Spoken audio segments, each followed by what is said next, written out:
5. This is a Lion brand.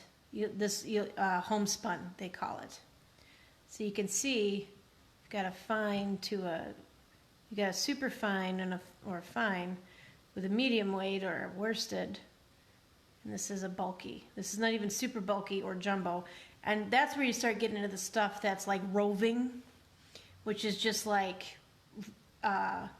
barely spun wool. And that tends to be a little expensive, but it works up quick and it makes nice big chunky cowls and warm fuzzy blankets. But there's usually not very much with the super bulky and the jumbo. There's usually not much in a skein or in a ball or anything like that. It's going to be very expensive to create anything out of it. Okay, so that's to kind of give you an idea on that. And of course, then they tell you down here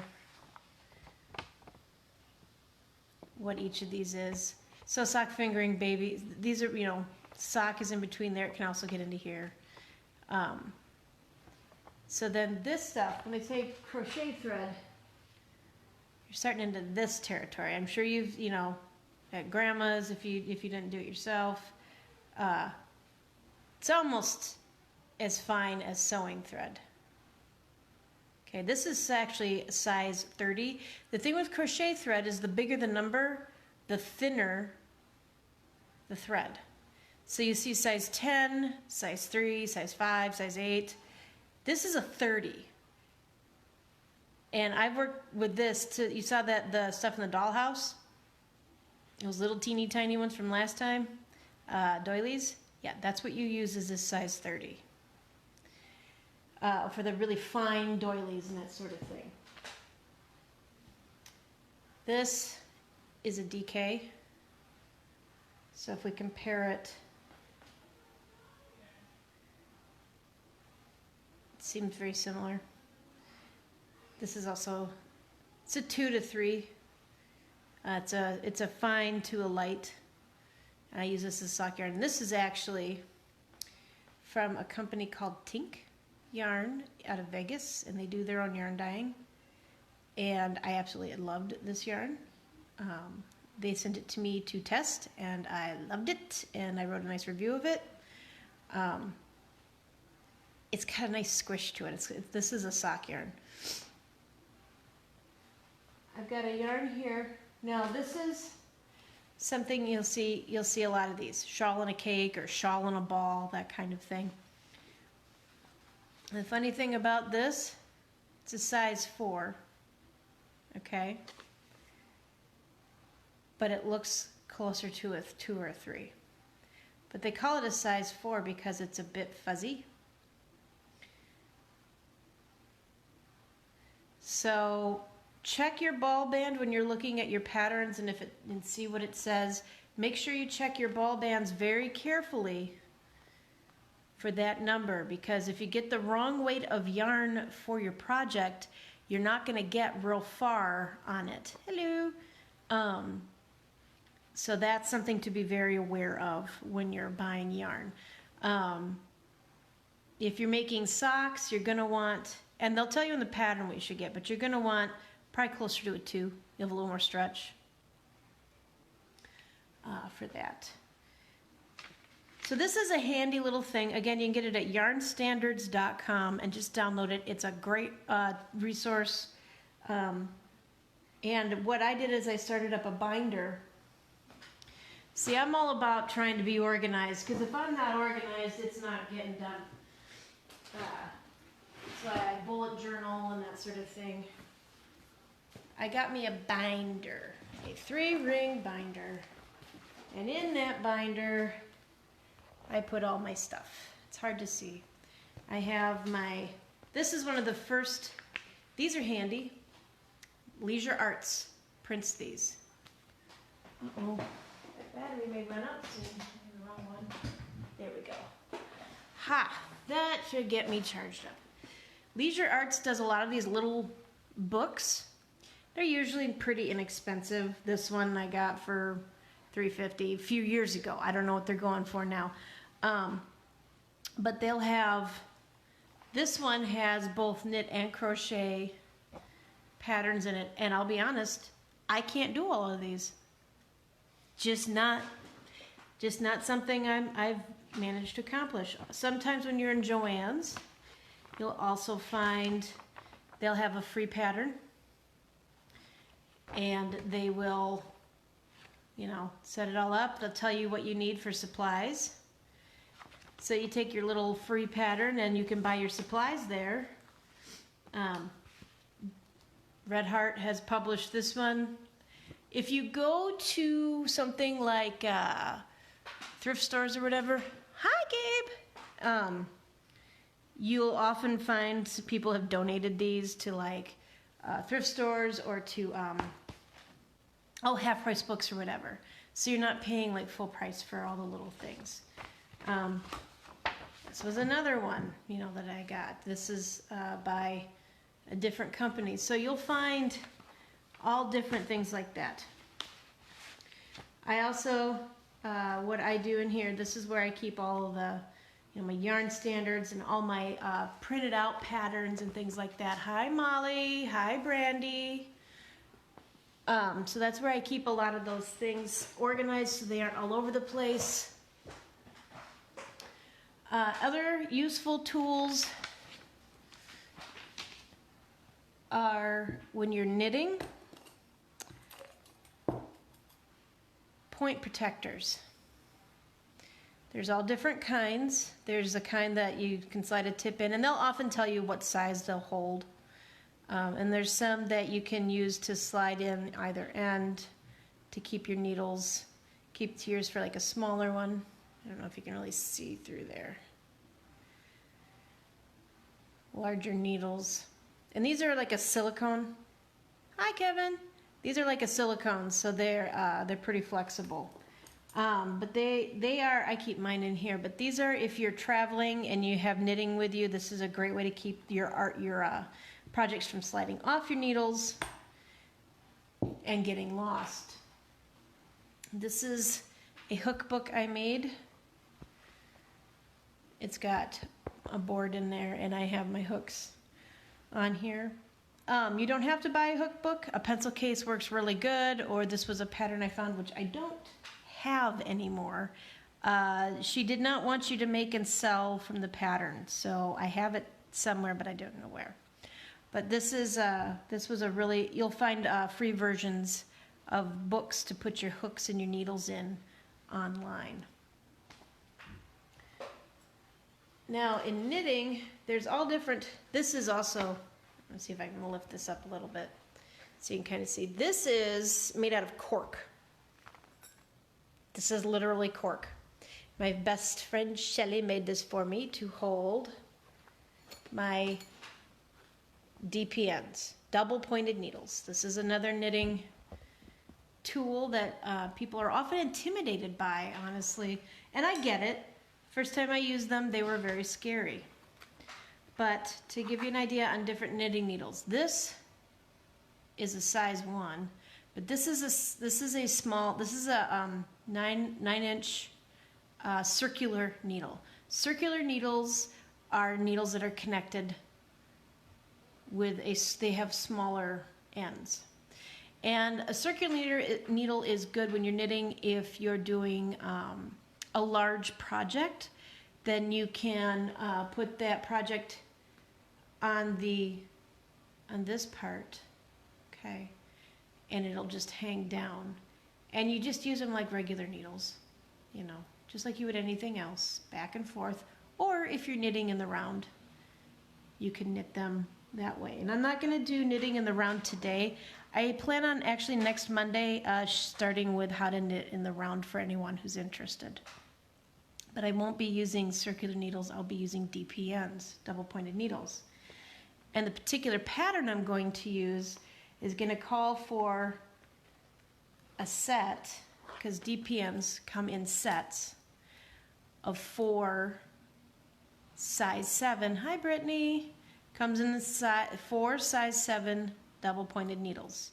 You will also need a skein, and I'll put this on later. You will also need a skein of size 4 or worsted weight cotton yarn, whatever kind of cotton yarn you are into. Like I said before, I prefer Lily Sugar and Cream. I don't buy the Hobby Lobby ones, and that's I will not judge if you do. That's just a company I don't support. But they have, I guess, nice yarn. Burnett Handicrafter size 4 is a really nice yarn.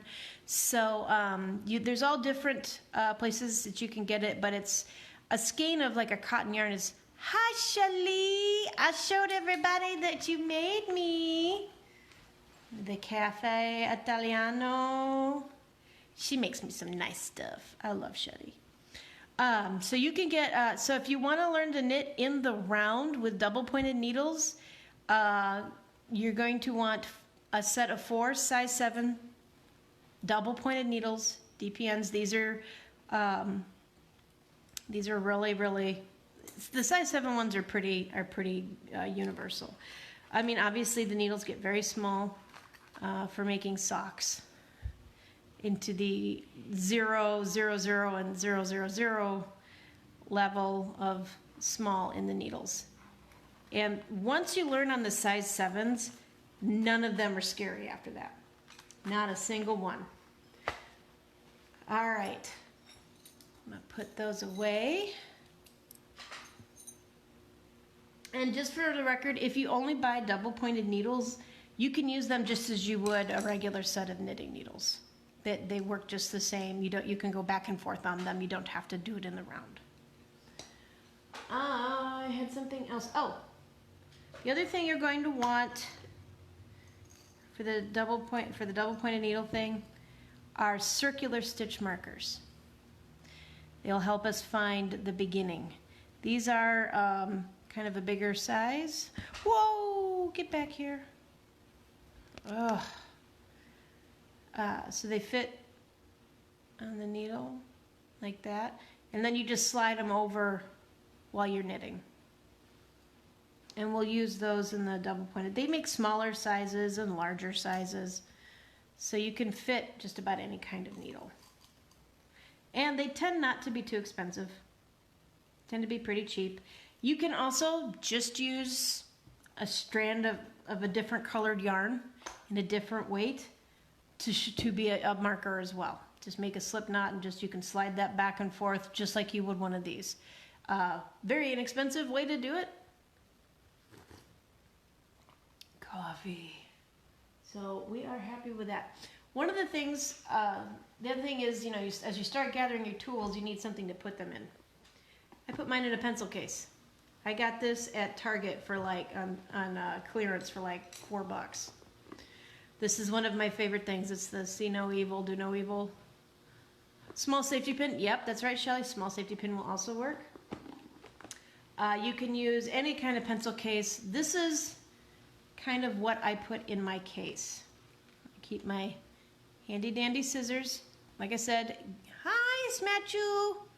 Like I said, if you get a pair of scissors that are dedicated to just your thread work, just your yarn, that sort of thing, because you don't want your kids cutting their projects with it or anything like that.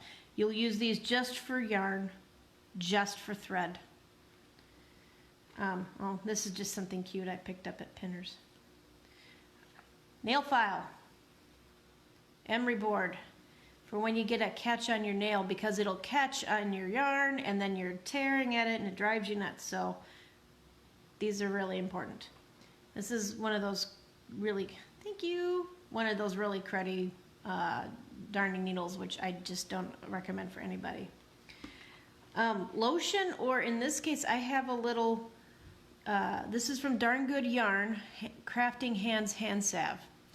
And it's just a little tube, but getting like a little teeny tube or a little thing of hand cream to keep your skin, because your dry skin will also catch on things. It'll save you a lot of tears, trust me.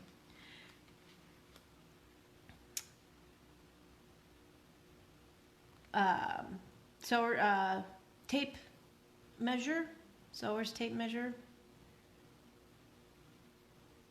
Oh, no. Au contraire.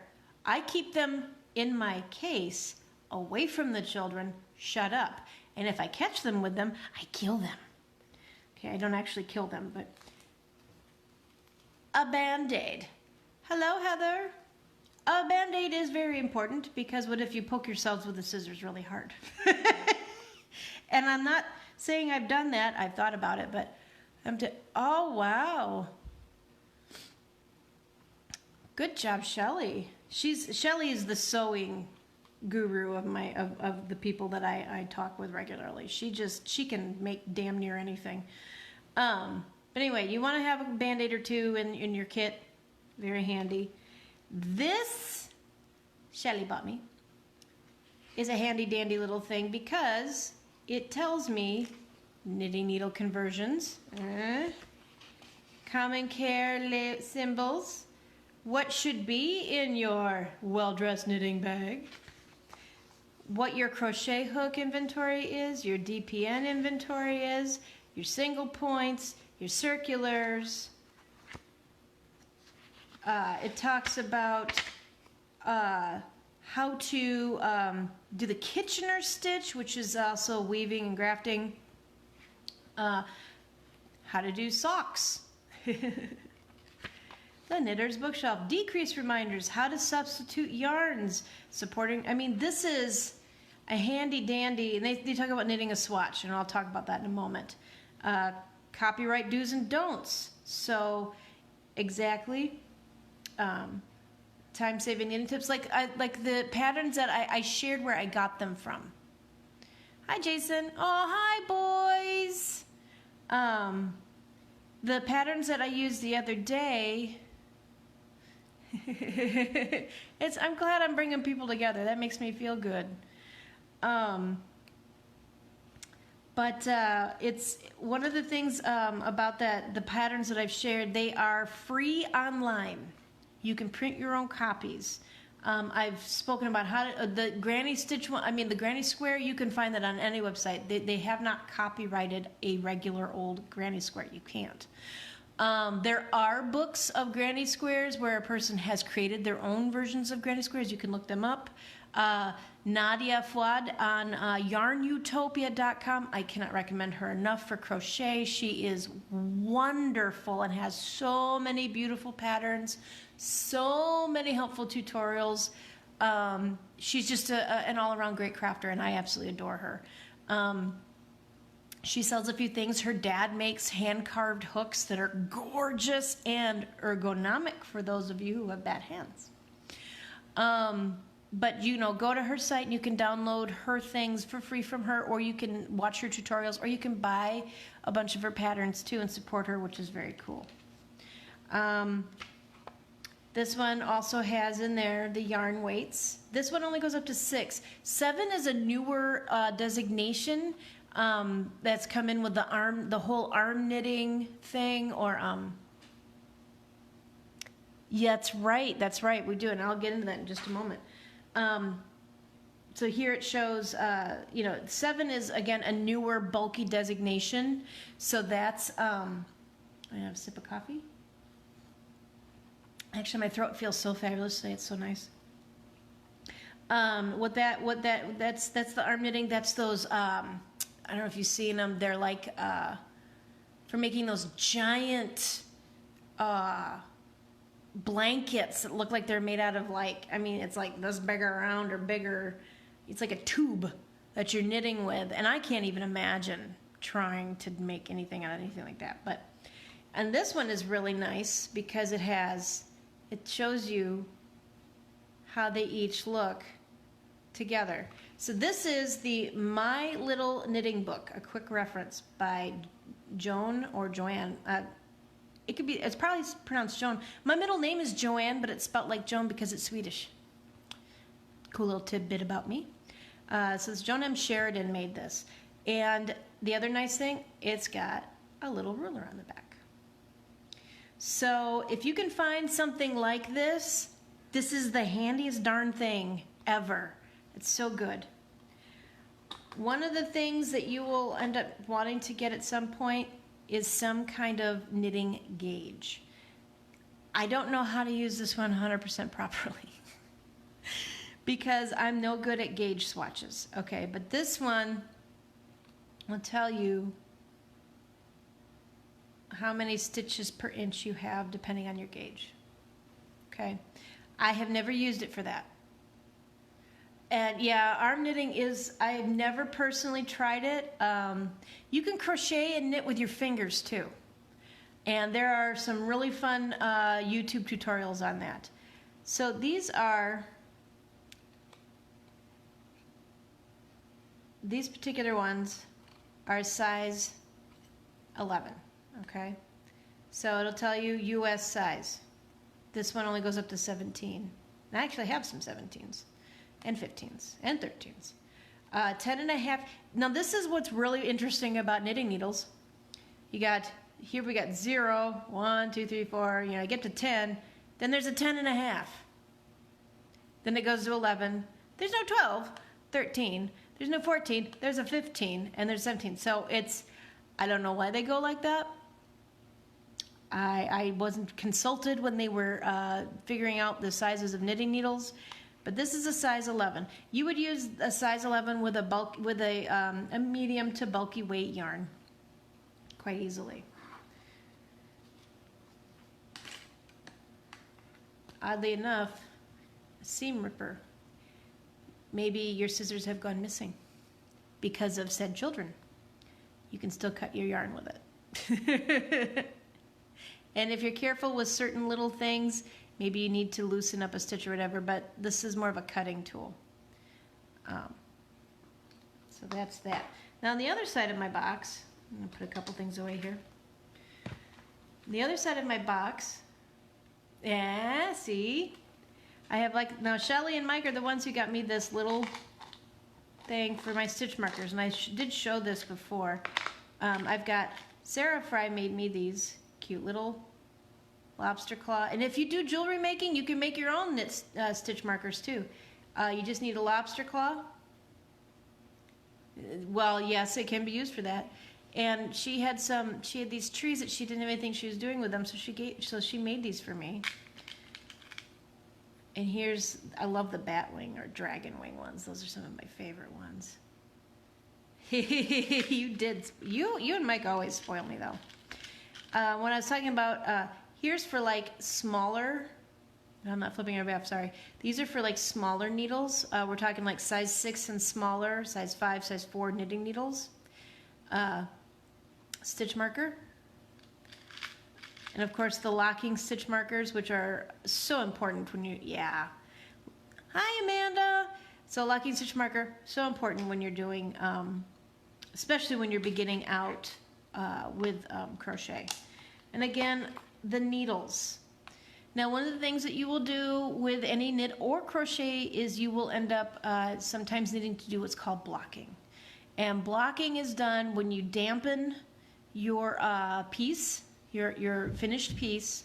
Don't weave in the ends yet. You just dampen it and you pin it out onto either a board covered in a towel, or you can get blocking mats. If you get really, I have a set of blocking mats I got on sale somewhere. You can use those kids foam ones, but wash them first. And then you pin out with, you want to get rust-proof T-pins or, you know, sewing needles. You know, you want to pin them out. Sometimes, and I've showed you guys before my Cruel needle, which is I use on the finer ones, and of course my darning needle. That was my grandmother's. And then of course an embroidery floss needle. Sometimes you sew buttons onto things, so having a regular sewing needle also helps because you'll want to sew that in. A pencil. Can never be without a pencil or a pen, but a pencil is better for erasing. Now I have in here, this is a row counter. This particular one will fit on certain, like on the ends of crochet hooks. Okay, and you can get, this came in a kit that my son Gabriel had bought. Here is another row counter. Yeah. Oh, that's a very good thing, Shelly. Quilting pins are super light and bend. Avoid that in chunky yarn. So you want a heavier duty T-pin. Just get Don't use your little ones. You want a rust-proof T-pin. You can get some decorative ones with like really cool ends, or you can decorate them yourself and do really cool ends on them. But yes, that's actually really good. And the magnets so they don't slide around. I mean, this I just got with some in a box of Celestial Seasons tea years ago. But you can use any kind. I mean, an Altoid tin would work perfect. So just get those strip magnets, cut them up, and glue them in. Off you go. So this is for keeping count of any of your knitting or crocheting. If you need to know your rows, especially in knitting, it's very important when you're doing like lace. I'm doing this pattern for this one shawl, and it's got back and forth 1, 2, 3, 4. It's got 12 row repeats. And having one of these has, so I remember what row I'm on. Good to have. It's a little messy in here, I apologize. These are stitch holders. And they come in several different sizes, thicknesses, and that's for a lot of different reasons. Maybe you are in the middle of a project and you're kind of tired of working on it right now and you need to use the needles for a different project that you want to work on. Here you go. You just slide those stitches on here. You don't lose your work, and you can just come back to it when you're ready. You can also use it like if you're doing a thing where you need live stitches on an end for a special bind off, or you're creating a sweater, and so when you're creating the sleeve part, you need to use these. So, and I mean, you can get little teeny ones. Shelly gave me a few. And so, I mean, you can see that there's different ends. You can also just use thread a different color yarn on your needle. Slide that in. You can slide that off. Boom, you've got them. Okay, so this at one point was not as ruined as it is. I've had this for a while. This was a free gift in one of those knitting magazines, and the end ripped, and then that end ripped, and then the zipper broke, and it's just a mess. So right now I just tear it open. There's different, some of you may remember these from your grandmothers.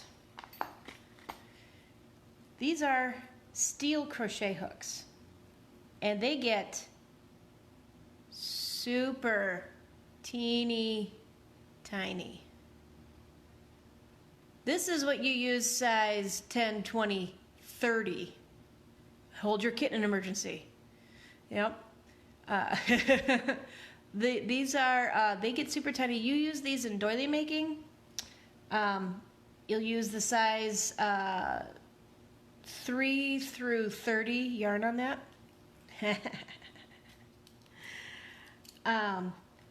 They also, see, when I drop a stitch in my knitting, I find that the steel crochet hooks, because they're smaller and narrower on the shaft and throat, are great for picking up stitches and weaving them back up. This is also a, I know what this is, and I'm blanking on it for a moment. Why am I blanking? Oh, it's another needle. It's another stitch holder, or another, it's a cable needle, for the love of Pete Alyssa. There are a couple different ways that cable needles work. Now when you're doing a cable, what you're doing is holding stitches either in front or behind your work, and then adding them back on after to create this kind of 3D effect. And this is a cable needle. I'm not real thrilled with it. I don't use it very much. But they can come very thick or thin. And then there's the kind that have, come here, you little booger, that have like these little ridges for holding onto the yarn when you're holding it behind.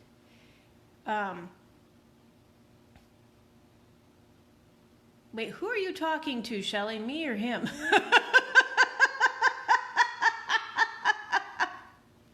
I don't even know where we are anymore. Oh my heavens to Murgatroyd.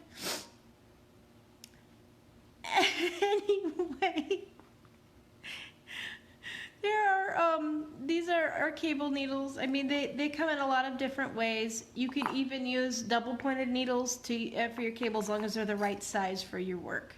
For me. Okay, so I think you're talking about this. Well, I can actually give you that right now. The interior of this box is 4 3/4 by 8. So that's the width of the box. That's the length and the width. I would need it to be pretty narrow though if you're making if you're making a little bag for that. Rolling that back up. All right, so and I invested in this little box because I really liked having a hard case because I transfer bags a lot. Thank you. I transfer bags a lot, and so having a hard case with all my gear in it means that I won't get things busted or lost or anything like that. But I mean, if you just want to use like, I used a makeup bag for a long time that I wasn't using for makeup. So that worked pretty well too. So you could use like a makeup bag because there's usually little slots to put different things in, and you can organize your little tools that way too. Are all of these essential? No, you can fake your way through just about anything. Like honestly, you don't have to have all this gear. I'm just the kind of person that has a little bit of ooh shiny, and I love to do these things. And I'm just gonna put all my stuff away, tuck, tuck, tuck, so I can go on to the next phase of this.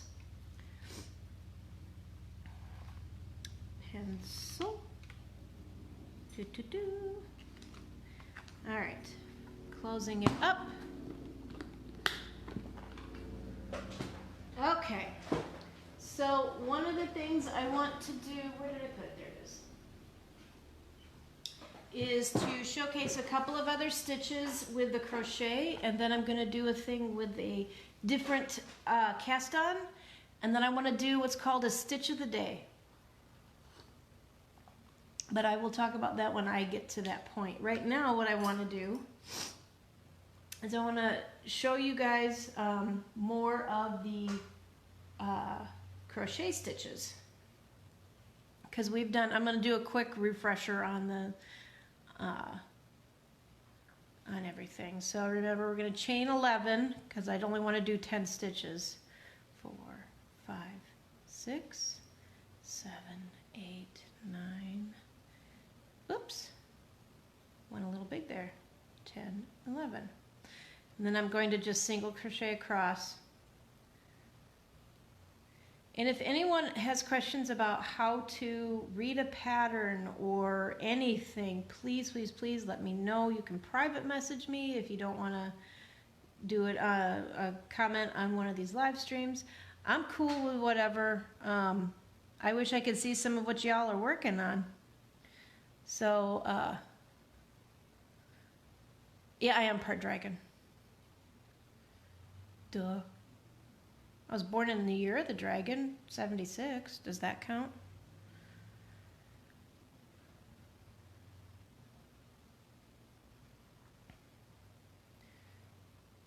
So I'm going to do, I've got this one, I'll do this one level of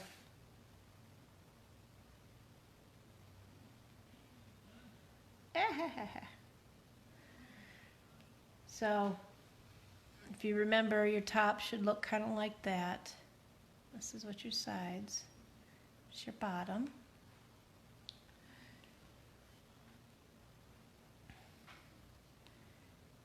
But I'm going to show you half double, double, and treble, and then double treble.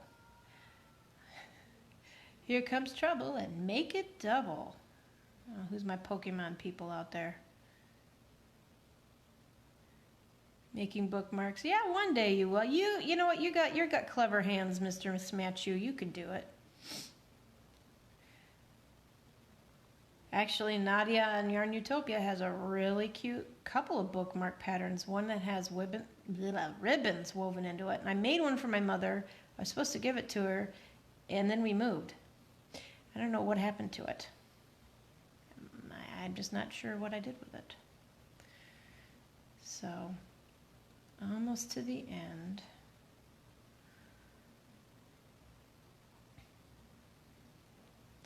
Also, if you've gotten this far and you have a particular pattern that you're trying to work on and you're not sure about a stitch or whatever, let me know and I'll work through it with you. All right. So since we're doing a half double crochet, it's actually just a chain one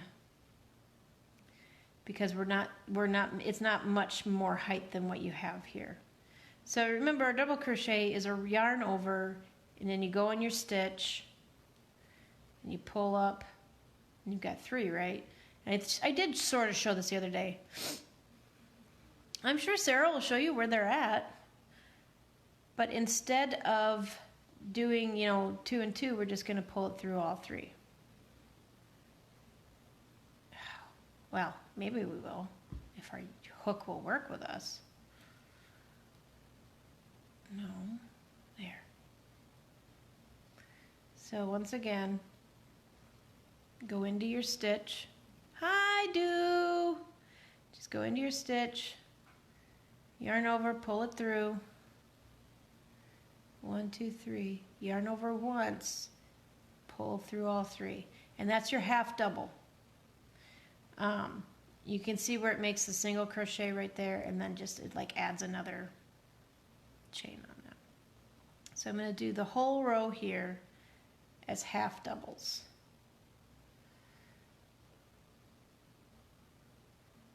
And remember, when you go into your stitch, you're going into the top, and that's those 2.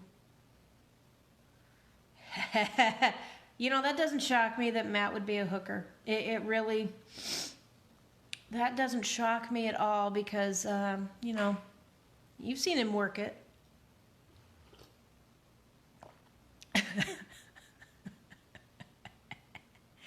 We're going to get in trouble for this. Yep, need a hobby. I suppose, yeah. Well, and you can learn there was a dad's book about, how to crochet and make your own like dice bags for Dungeons and Dragons. So, that's kind of fun. And there's some really cute patterns for dice bags out there. Okay, so we're almost to the end here.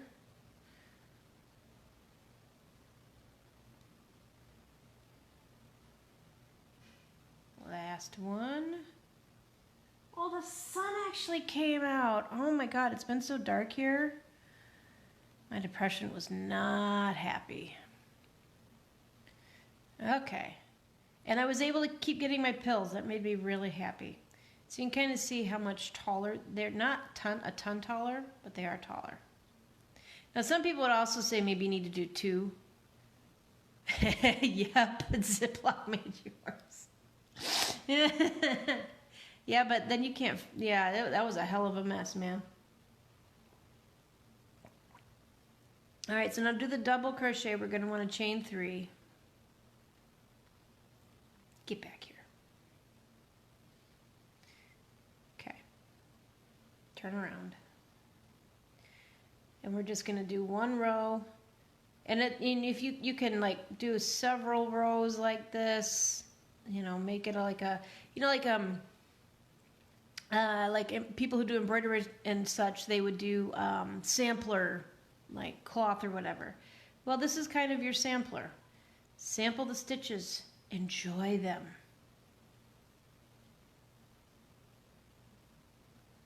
This is the double, so we're doing a yarn over and a yarn over. Come on, yarn. Work with me here. I wanna. All right. So, yarn over into the stitch. Pull that yarn through, yarn over again, pull through, yarn over, pull through. So then you can see how it builds on that stitch. And it's like 2 stitches in there, because that's exactly what it is. But a treble, That's now, and the thing with this is this still makes a pretty decent tighter fabric. But after we get into the treble and the double treble, it can get very loose and floppy.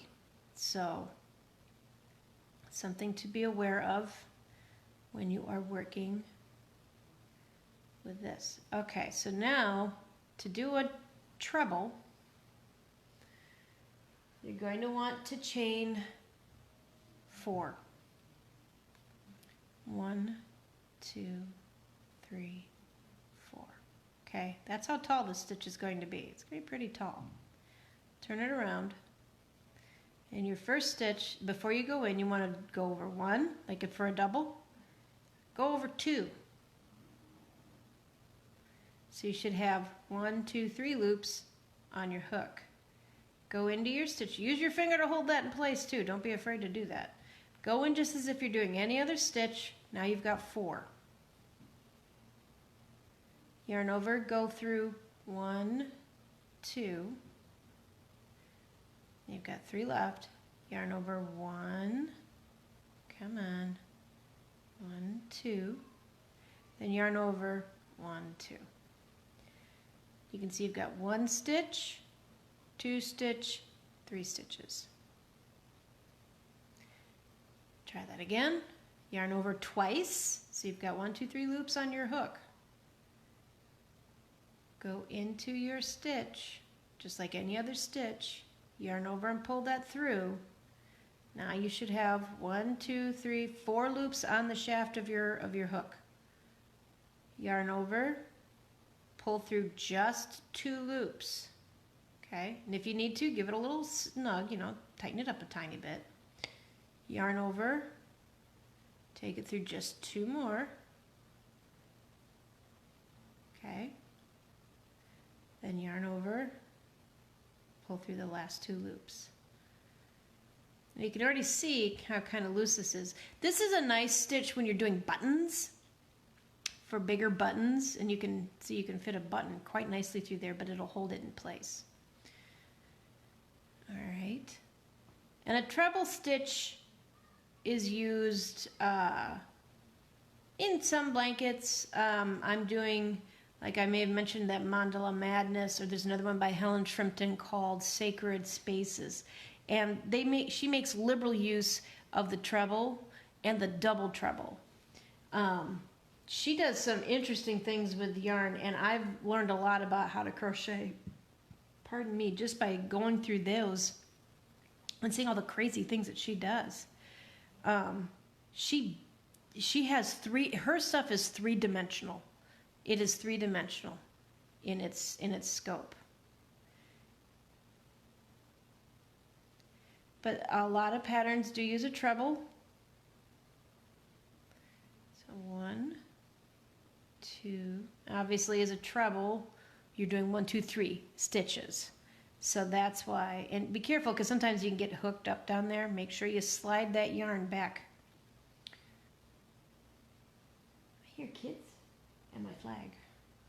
This week we are flying the Mandalorian clan flag because this is the way. Please don't get mad at me, Disney. No, that's one of our, we're a nerd house. We are really big into Star Wars and things like that. You'll also notice that this is kind of a yarn eater stitch, just like the double crochet stitch is a bit of a yarn eater. This one, of course, is even more because you're using a lot more yarn per stitch.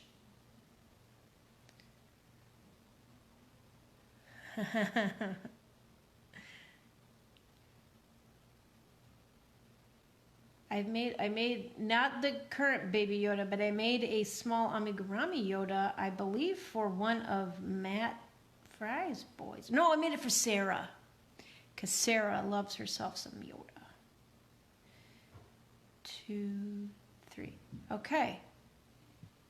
So you can kind of see where we've gone from. I believe that. I have to get an American one yet. So here's our single crochet row. Here's our half double. here's our double, and here's our treble. Now we're going to do a double treble. I bet you can guess where this is going. So we have 1, 2, 3, 4, 5. You're going to want 5, chain 5. I bet it is. Turn it around. Now we're going to do 1, 2, just like for our treble, and then 1 more. So you have 1, 2, 3, 4. And why is it not called a quadruple? It just isn't. It's just called a double treble. I've never seen it called anything else. It's a double treble. Go into your stitch, just like all your others, and you're going to go 1, 2, 3, 4. Now this is a really tall, loose stitch, and is often used in a way that makes it bend over to make some kind of popcorn, that sort of thing. So it's it's not a heavily used stitch, but it is a decorative stitch. But you always remember, if you're going to do a double treble, it's 1, 2, 3, 4. Ooh.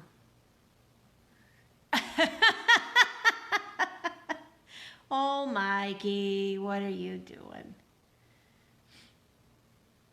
2, 3, 4. So you're basically stacking 4 stitches up, okay? And it can be easy to forget. You have to have your 4 loops on there. I've torn back many a project where I just was doing 3, and I went, oh crud, and I had to tear back, and you know, there were no tears, but there were certainly some swearing, because all these projects, you'll swear in them. As much as you love someone, their project will involve hair, whether it's yours or the pet's, and swearing.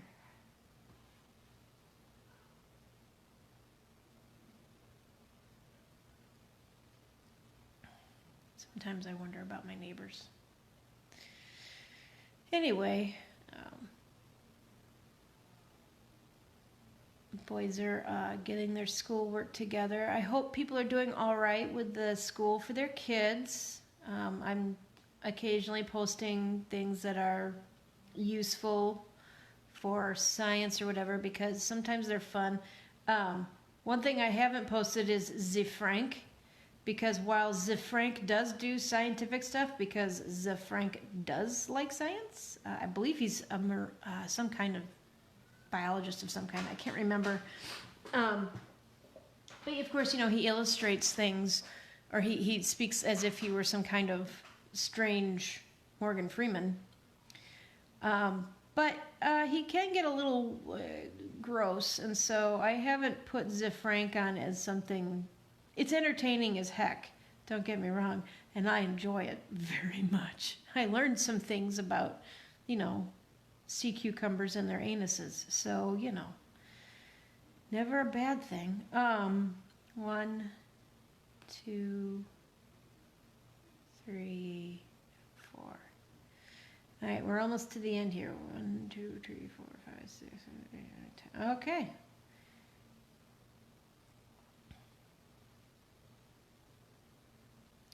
And I think next time I will show how to make certain bubble stitches, popcorns they called a lot, with the crochet stuff. I don't want to overuse my voice, because I've been doing pretty good, and this post-nasal drip thing is really aggravating.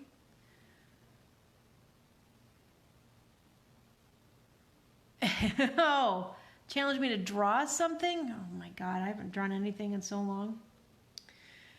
All right. So that's where we are with the crocheting, and practice those stitches.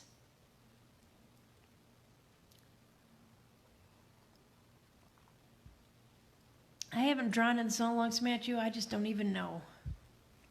Dag nabbit, you guys. Maybe when I do the Skype call tomorrow with the boys, I'll get out a drawing pad and I'll sketch something. I'll think of something. Okay? I'll try that. All right, so if you are still into knitting, if you're still into knitting, this is a wonderful book called Cast On Bind Off. It is by Leslie Ann Bestor. This has some really, that's where I finally figured out how to do the long tail cast on. And she lists all the different ones that you can use that are decorative, ribbing, a lot of stretch, moderate stretch, all purpose, blah, blah, blah. So these are really good. So I thought it might be kind of interesting to try a different cast on. But I don't want to do anything too crazy starting out. So there's one called the backward loop. So I thought we would try the backward loop. Come on. Here we go. Well, that's a double twist. Backward loop. And this is another one that's very similar actually to the long tail. Okay. I'm going to use pink for this one. It's called single simple wrap. It's one of the, it is simple. The thing is, it has a bit of an elastic edge, but it can look a little sloppy. And it's just one of those that you can use a lot of. So you're going to start out with a slip knot. You don't need a long tail. She recommends 4 inches. I always say 6. 6 is a really good number for, that way you have a little extra, 6, 8 inches. So you're going to put, so you're on your needle so that the tail is facing you and the working yarn is facing behind. Okay? Oh. And it's going to go, oh, wait, I have it backwards. Okay, so I'm holding the yarn like this. Here's the working yarn, and it's going to go from the ball over the top of your thumb, around the back to here, all right? And like I said, it's somewhat similar to the long tail in that, and how you hold how you hold it, okay? So get your working yarn how you like to hold it, and it's gonna go up and around your thumb, okay? Like this. You're going to take the tip of the needle and you're going to pick up, oops, helps if you can see my hand. You're going to pick up the yarn, okay? And then you're just gonna let it go. Show you again. Pick up the needle.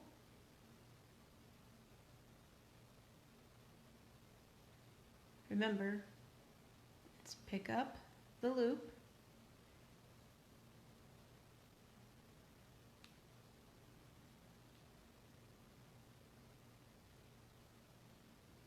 It is much simpler than the long tail, but the long tail will carry you further than this one. But if you're looking for a super duper simple cast on,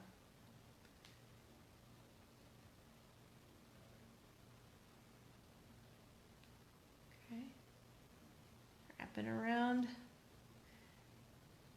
ye olde thumb, pick up the loop that's coming from your hand. Try not to pick up the back loop while you're doing it. That can be something that happens. Pick it up, slide it off your thumb. You can see it does a bit of a twist.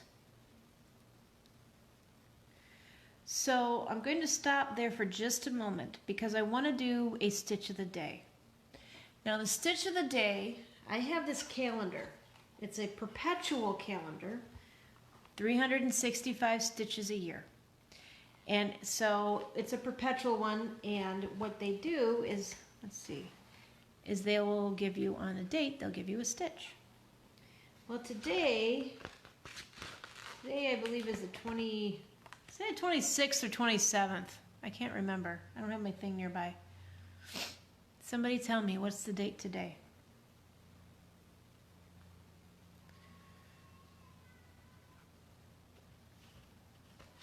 I want to say it's the 27th. Oh gosh, I hope not, because that one's crazy. We're going to do, you know what? I'm not going to do the stitch of the day today. I'm going to show you instead a basic rib. Today's 26th. Oh, good. This is called an interrupted rib.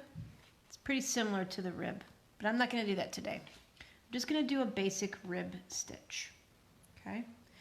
And you're going to want, for basic rib, excuse me just a second. I had a thing in my throat. It's usually an even number cast on. Okay, so let's see. We've got 2, 4, 6, 7. We're gonna do 8, 9, 10, and I'm gonna do a 1 by 1 rib. So I turn it around. Got 10 stitches. Got my yarn held. Remember, when we knit, we're going to start with we're going to start with a knit stitch. Okay? Yep. If I can get in there. Now this one, again, it doesn't hold as snugly as the long tail. Okay? So go in from the back to the front, underneath, yarn over, pull through. Okay? You can see there's a lot of looseness here. Then we're going to go forward and we're going to do a purl stitch. Remember, our purl stitch goes, if we can get it in there. See, this is why I don't like this one as much. From the front to the back, yarn over, pull through. Your next one is going to be a knit stitch.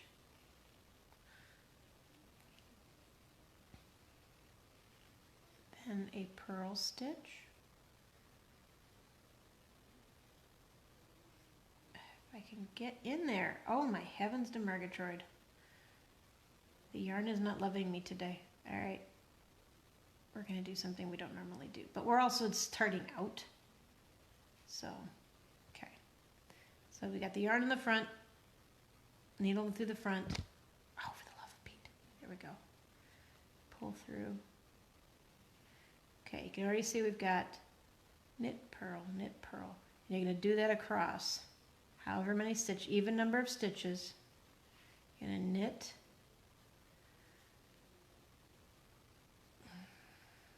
and purl, knit, and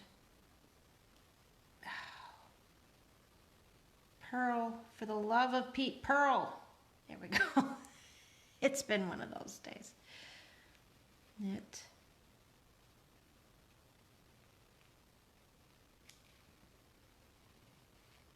And your last stitch will be a purl stitch. Okay. And you can kind of see the difference in how it's just a looser, sloppier cast on. But it is also simple when you're learning. So don't be discouraged by that. Turn it around. Now we're going to do this thing where we knit all the knit stitches and purl all the purl stitches. Or no, wait. I gotta think about that a second.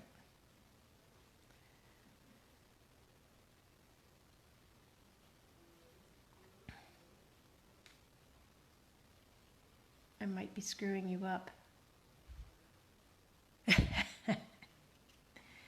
Knit. See, the purl stitch has this bump. Knit stitch has a diagonal.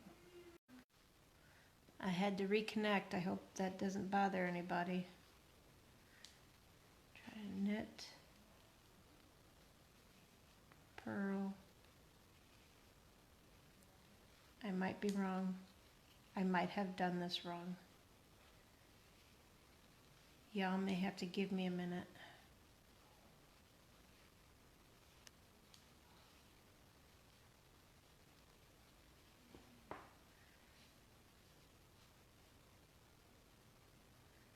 Oh, this is like the worst cast on ever. Oh, God. Look at how loopy that is. Oh, I hate it.